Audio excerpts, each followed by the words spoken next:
Привет, ребята! Года два тому назад делал я деревянную кровать. Хотел поставить в изголовье и изножье деревянные шары, но потом передумал и сделал пирамидки.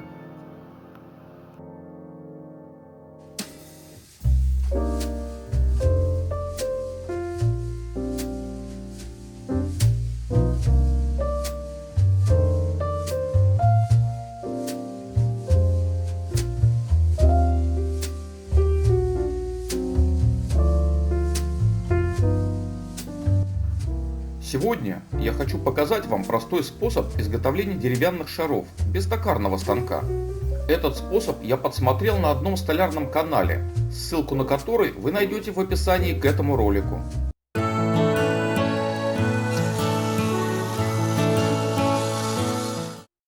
Для изготовления шара я склеил куб нужного размера из еловых заготовок.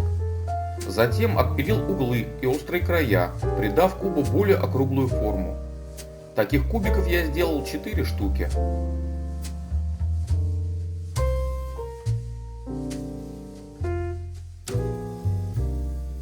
Дальнейшая обработка заготовок будет производиться при помощи моего самодельного фрезерного станка. Для грубой обработки я буду использовать обычную пазовую фрезу 12 мм. Отпилить углы и грани на заготовке можно различными способами.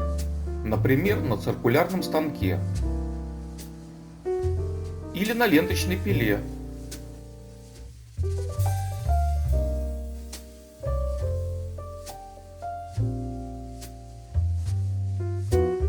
В крайнем случае ручной ножовкой по дереву.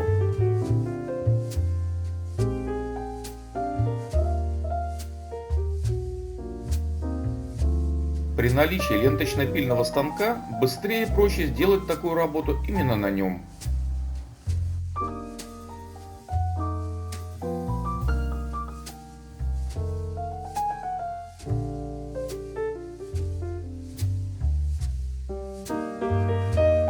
Затем включаем фрезер и начинаем постепенно снимать углы и грани до более гладкого состояния.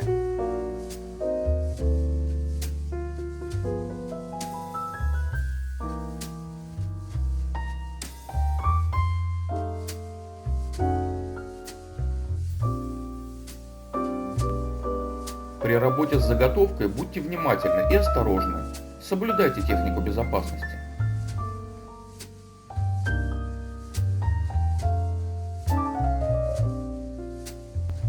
Фрезу в столе нужно поднимать ровно настолько, чтобы она едва цепляла древесину. Диаметр шара непосредственно зависит от диаметра отверстия, в котором будет обрабатываться заготовка. Я использовал отверстие моего стола, так как оно подходило. Для изготовления шаров другого размера мне пришлось бы изготовить специальное приспособление. После грубой обработки фрезой малого диаметра шар выглядит весьма непрезентабельно. Нужна чистовая обработка.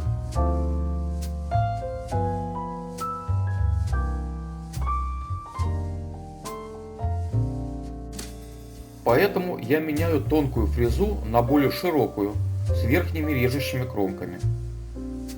Можно было бы, конечно, обрабатывать сразу широкой фрезой, но я не хотел ее сильно тупить и использовал узкую из экономии.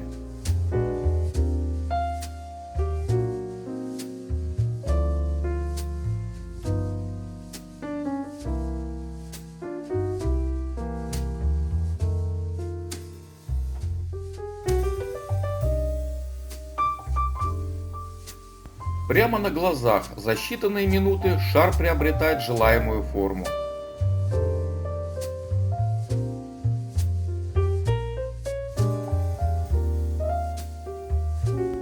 Еще немного покрутим, и можно будет любоваться на результат.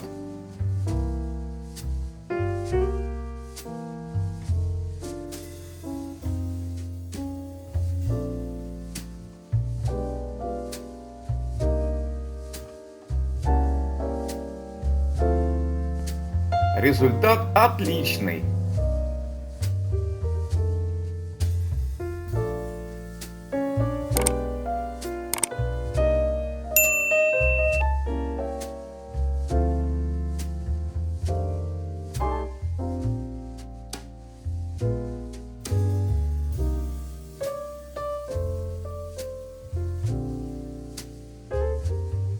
Однако, после фрезы шар имеет высокую шероховатость, и его необходимо отшлифовать.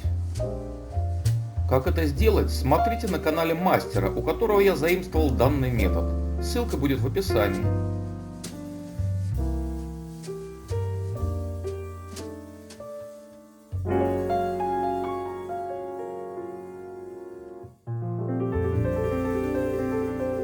Большое спасибо за просмотр. Всего вам доброго и до новых встреч!